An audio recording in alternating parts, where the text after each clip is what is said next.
Schema எப்படி ஸ்னோஃப்ளேக்கில் retail அப்படிங்கிற டேட்டாபேஸ்க்குள்ள create பண்ணுறது பார்க்கலாம். ஸோ அதுக்கு நம்ம யூஸ் பண்ணுற கமெண்ட் தான் கிரியேட் ஸ்கீமா அந்த database name dot schema name.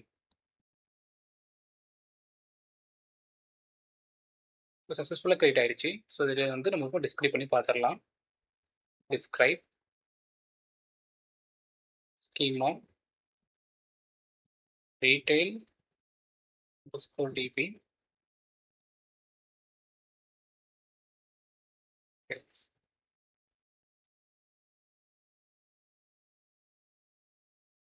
So சீமாவும் சக்ஸஸ்ஃபுல்லாக கிரியேட் ஆயிடுச்சு. இன்னொன்று சீமாஸ்குள்ள டேபிள்ஸ் அண்ட் வியூ கிரியேட் பண்ணதுனால எம்டியாக இருக்குது.